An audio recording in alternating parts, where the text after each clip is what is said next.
Hello everyone. My today's seminar topic is fatigue life estimation based on continuum mechanics theory with application of genetic algorithm.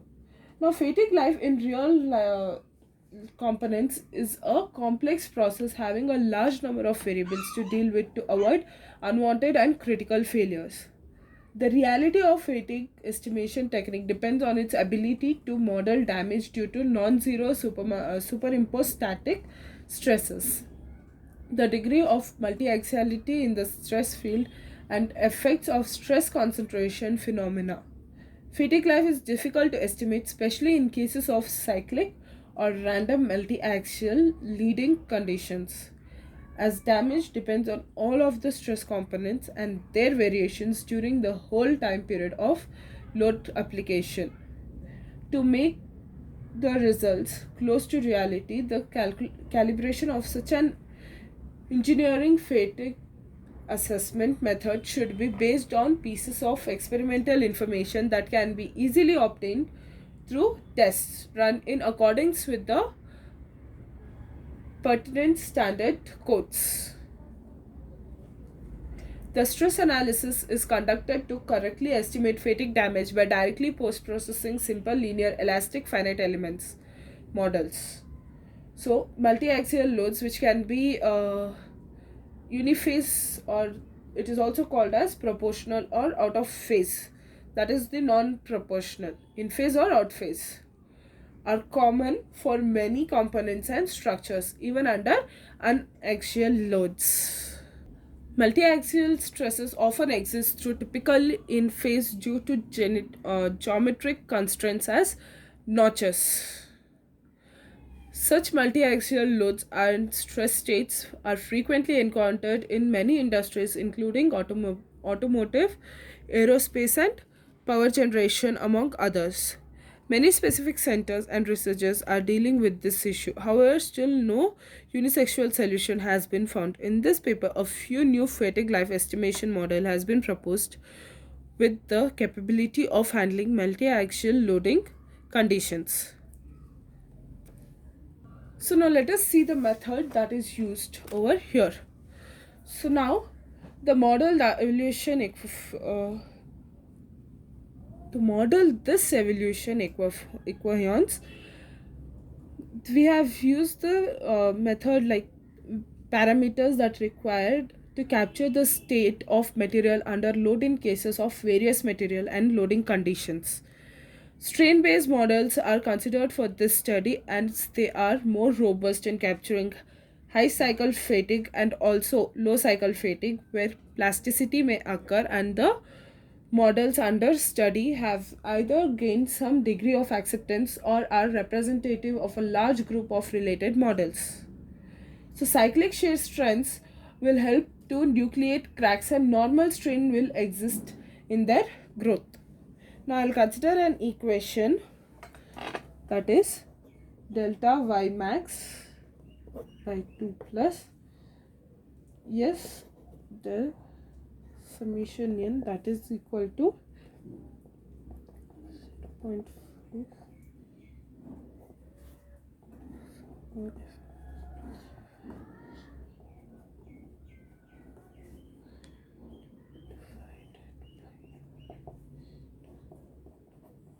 to the power b plus 1.5 plus 0.55 into summation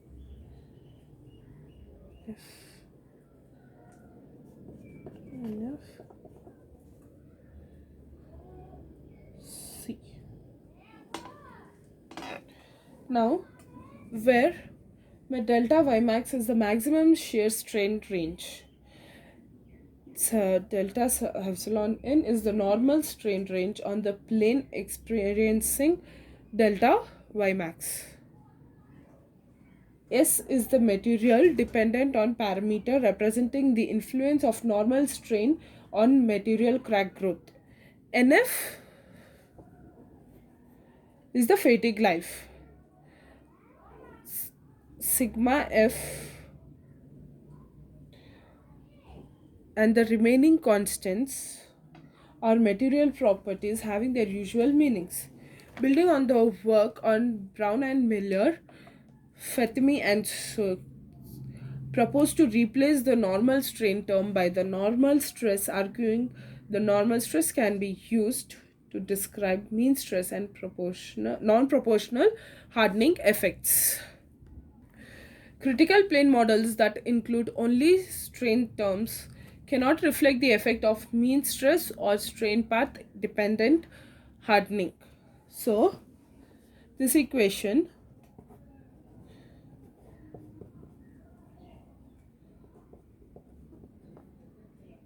comma max divided by summation y will be equal to tau f by g to nf to the power by plus into 2nf to the power cy. I'll consider to be my second equation, where del y is shear strain rate. This term is normal shear stress on the plane from planes having maximum del y. K is the material sensitivity factor, and my sigma y is yield strength. NF is fatigue life. Tau f, yf, g, by and cy are material properties having their usual meanings. Smith-Watson developed a fatigue model for materials that predominantly fail by crack growth on the planes for maximum tensile strength and stress. The proposed relationship includes both the cyclic strain range and the maximum stress, and in equation 3, that is comma max, summation 1 by 2 is equal to square f divided by e into 2nf to the power 2b plus summation f prime 2nf to the power b plus c. Consider this as equation 3. So in this equation, for maximum multi-axial loading, the SWT parameter is based on the principal strain range delta epsilon 1, and maximum stress on the principal strain range plane, that is the sigma n max. The stress term is used for describing multi-axial loading to non-proportional hardening effects. Now let us see some proposed multi-axial fatigue models. Now fatigue failure can be considered as the final result of complex interaction of load and time, where loads may be monotonic, steady, variable, unaxial, or multi-axial. It is characterized by crack nucleation and crack propagation, which can occur in one or more points of the structural component up to the final collapse cracks. Cracks start on the localized shear plane, or it also occurs at the near to high stress concentrations such as persistence, slip bands, inclusions, porosity, or discontinuities. The localized shear plane usually occurs at the surface or within grain boundaries. So now let me just consider an equation that was been proposed by Briganti and Carpentry. P is equal to A1 into delta y into tau max plus A2 into delta summation into epsilon n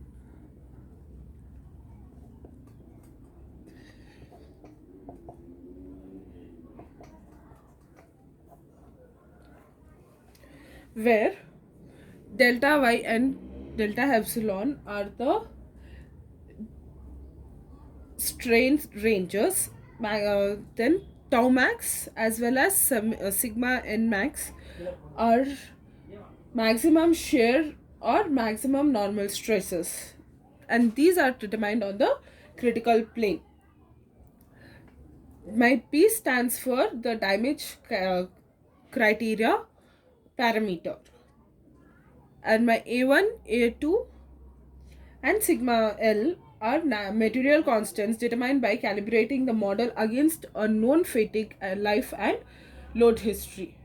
Now I'll consider another equation, that is EV is equal to V into dP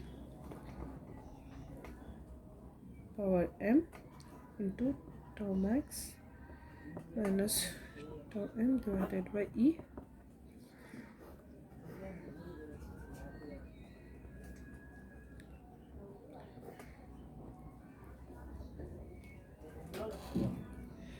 Where V is the material parameter, Lm is the power of the increment of parameter, that is P. The expression relating damage dn for each load step with damage parameter P and dP, that is change in parameter P with each load step, is dn is equal to K into P power R into del P.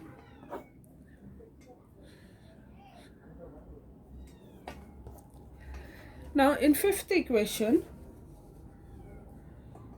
this defines the modification of parameters P with stress history. This can be understood with the concept of isotropic and kinematic hardening of materials. The parameter is defined with the criterion that if during a load step, that is T, greater than 0, then EV is defined by this equation, which means that there is no modification in parameter P during that load step by EV. So a location most susceptible to fatigue failure is monitored for damage accumulation. The current stress main strain state at each load step is evaluated with respect to the mathematical functioning P. That is this part. Now, and the stress strain state leading to P less than 0 is considered as this will not do any damage to the material. So if my P is less than 0, then there won't be any damage to the material that I am using. For a stress strain state occur, P, my del P should be greater than 0. When the parameter P for a stress strain leads to P greater than 1, the increment will occur when only when this parameter will increase, that is the stress strain state will increase. Now this is for the damage increment or deterioration to occur, we'll take it as delta P greater than 0. The damage D at the point of the component damage increments dn at each load step. So at each load step of the fatigue process, the damage increment is equal to or is a non-decreasing positive function during the load history. Complete damage will occur when T reaches unity, that is if my D value is 1. So now let us see the logic flowchart of the fatigue life estimation process by the calibrated processed model. So this is fatigue life estimation process flowchart for the proposed model. It gets critical plane as per required criteria using GA. Released load steps 1 to N. When it gets this, then it goes for this one. It reads the load step. Now it gets required stress and strain values on critical plane. It calculates P, that is the model parameter, and if it is greater than 0, then it calculates delta P. If it is not greater than 0, then it goes to this one. So now if it is greater, then it will calculate delta P, and if delta P is greater than 0, then it will go for calculate dn.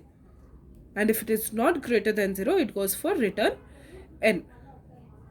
After calculating dn, it goes for the d value. To calculate the d value, that is d is summation dn, which will lead to fatigue life, that is I by d, and that will be the end of the process.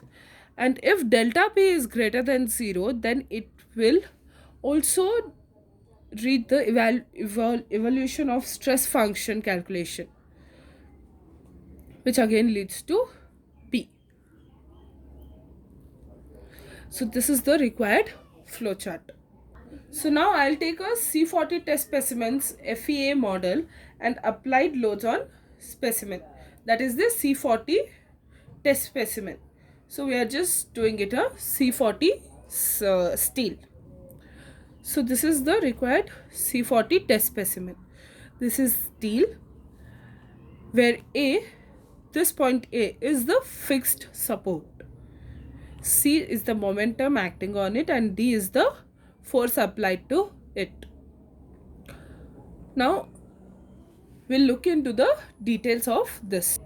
If I take a C40 model, then in that specifically I'll be taking C40A. So over here, if I take Young's modulus, I'll be getting the value for it as 206. This is for modulus. If I yield stress, the yield stress is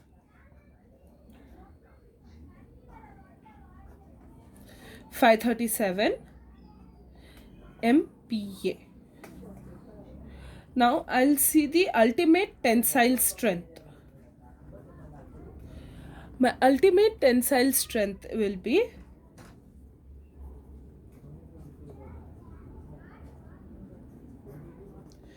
715 MPa, and if I take the cyclic strain, that is the hardening exponent n, it is 0.131 B, and if I take cyclic strength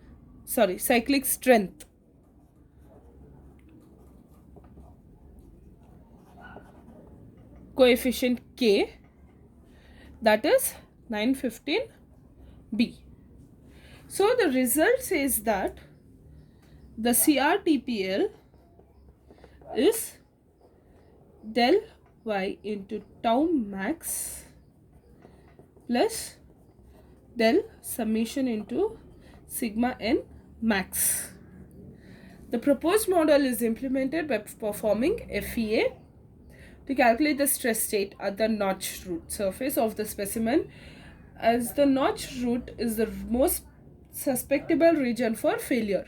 Then stress components on the critical plane are calculated and used with equations.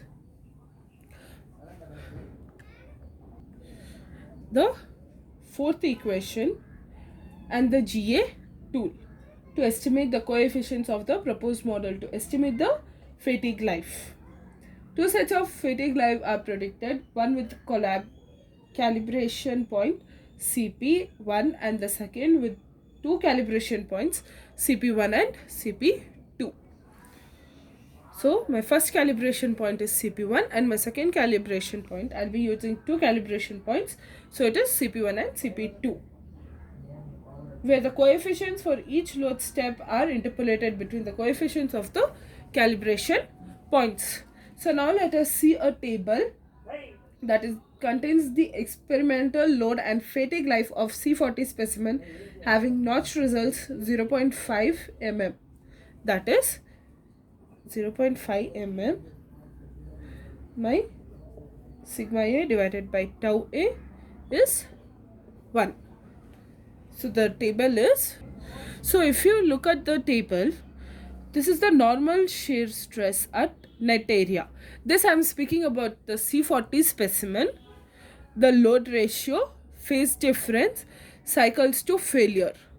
Now, as this goes on increasing, the phase difference, if I change, you can see that the cycles to failure will be reducing. If I take the first one, that is 101 for CP2, it is -1, phase difference is 0, and there are 2 cycles for failure. That itself, if I consider the last one, the CP1, 158.1, you can see that it is 0.022, which is almost leading to, the cycle of failures are leading to 0. Now the table that we saw, that was for the second calibration points for model coefficient determination. Now now let us see a predicted fatigue life for r is equal to -n, and phase shift I'm taking it as 0 degree. You can see the first figure over here. You can see that if I change the phase shift over here, the values are approaching nearer. And if I change for r -1 and the phase shift is 90 degree, the B1, you can see the values that are, as you go on increasing these values, you'll see that the values are far from each other. The fatigue, the cycles for failure are decreasing. Now if I take r is equal to 0 and phase shift also equal to 0, you cannot find much of difference, because you'll see that the fatigue life failure is almost approaching to itself. And the last one, that is the phase shift is 90 degree and r is 0, then you can see that the cyclic failure is 0 over here. Overall, the model has shown good accuracy and it's simple to apply. A more detailed study is needed to examine the performance of the new model against more complex multi-axial and variable amplitude leading conditions. The new model predicted fatigue life with good agreement for in-phase and out-of-phase loads for zero mean and positive mean of loading stresses when 2 calibration points were used. Thank you so much.